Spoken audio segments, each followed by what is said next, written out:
some praise and some critiques, of course. Mike D'Antoni was asked about Kobe tweeting. Kobe tweeted throughout the game, and he was tweeting, get the ball inside, get the ball inside. Would you agree with that? Yeah, that's what we did. Yeah. I mean, I would think so. It's great to have that commentary. He's a fan right now, and he's a fan, and you guys put a little bit more importance on that kind of fan, but he's a fan, and he gets excited, and I'm sure, he wants to be part of it, which I don't blame him, so it's good. D'Antoni saying Kobe's a fan. Kobe then tweets, a fan, question mark, LOL, hashtag microphone talk. Stephen A., Kobe just a fan? I'm going to need you to go. You know something? I'm moving over. Yeah. This is the kind of stuff, I can't even tell you. I'd like to just take a break. I just need you to take a break right now, Skip, because, see, this is the kind of stuff that really rakes my nerves. I don't understand the unmitigated goal. Let me tell you something, man. Mike D'Antoni should stand in a public forum today and issue a public apology to Kobe Bryant. The nerve, the unmitigated gall, the disgusting comments that this man has made. I'm sorry, I don't want to use this word early in the morning, but Mike D'Antoni, who the hell do you think you are? You are talking about Kobe Bryant here, a fan who happens to be a 5-time world champion, who happens to be one of the greatest players we have ever seen, a former league MVP, a former NBA Finals MVP, one of the greatest players to have ever played this game, who has done it all wearing purple and gold, and you who just arrived in town, barely over 500, 40 and 32 on the season, struggling with the number 22 ranked defense, squeaking into the playoffs as an 8th seed. You have the nerve to sit there and call Kobe Bryant a fan. This is the kind of disrespect, and it is so disrespectful what he did that I'm sorry, it mandates a public apology. A public apology. Who do you think you are? Then let's put this in perspective here. You get the job, and let's just backtrack and rewind this and call it what it is, because I'm tired of holding back. I think I've held back enough. You look at Mike. You haven't held back at all. Yes, I have. Let's put this in perspective. Mike D'Antoni is a man that averaged 58 wins a season in Phoenix in 4 complete years. He's no scrub as a coach. But at the same time, there is nothing about him that you associate with greatness. The reality is that he's got some things to learn. But more importantly than anything else, I got news for you. And it needs to be said right here over these airwaves right now. Mike D'Antoni, one of the biggest things he needs to learn is cultivating relationships with players.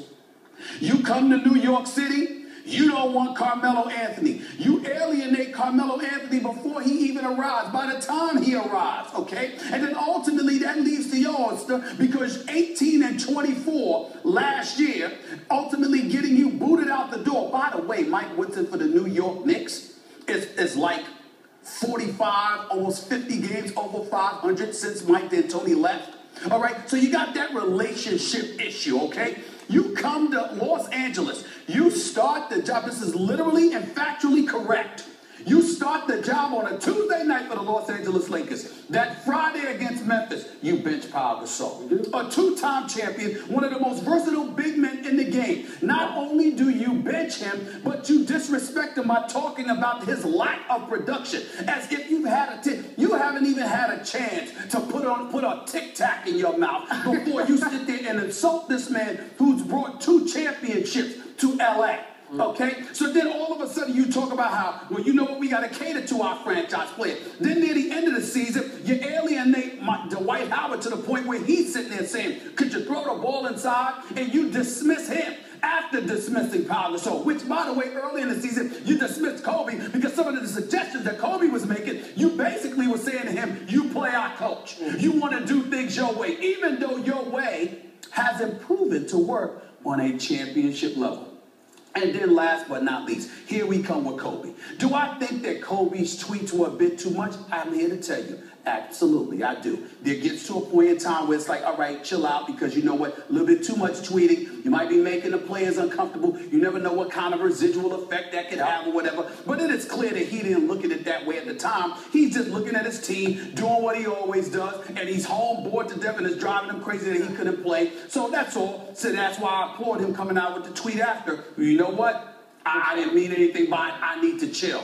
But that's entirely separate and apart from Mike D'Antoni, because Mike D'Antoni doesn't mind at all how he comes across. It's like everybody is a hindrance. Everybody is an annoyance. He wants to do what he wants to do. That's why he lost his job in Phoenix, because Steve Kerr, by the way, a 5-time champion and an executive that knew something about the game of basketball and about winning championships, had the temerity, had the unmitigated gall skip to sit there and say, could you take Tom Thibodeau as your defensive specialist? Could you do that, please? I think he knows what he's doing. No, I don't want him. So you end up relocating, uprooting yourself and your family simply because you didn't want to bring on a guy that was recognized then and now has proven to be the brightest defensive mind in the game of basketball. So you alienate that portion. Then you go to New York, you do it with Carmelo. Now you're in LA, you do it with Gasol, you do it with Dwight Howard, and now you do it with Kobe Bryant?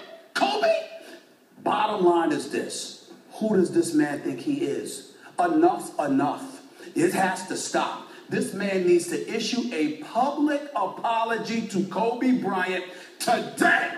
And if he doesn't do it, Laker Nation should be sitting there saying, it's time for us to move on. Think he will? I think so. Does he have too much pride? He's got a lot of pride. He's got too much pride, but he ain't stupid. I strongly suggest to Mike D'Antoni today, he needs to issue an apology to Kobe Bryant. A fan? Kobe Bryant's the face of that franchise. Kobe Bryant's a 5-time champion, who, by the way, at age 34, all right, having compiled 54,031 minutes, you were still using for 45 minutes a game in the month of April. You still used for 38.6 minutes per game this season, which was second in the league, tied with Damian Lillard, and second only to Luol Deng of the Chicago Bulls. He was a fan then when you were using him and running him into the ground. At age 34 in his 17th season, was he a fan a week ago? 2 weeks ago? But he's a fan now, right? It's very disrespectful. It's very disrespectful, and somebody needs to say something about it. I'm saying something about it. He owes Kobe Bryant a public apology today. Today. Not tomorrow. Not before game 2. Today. You have now spewed issues all over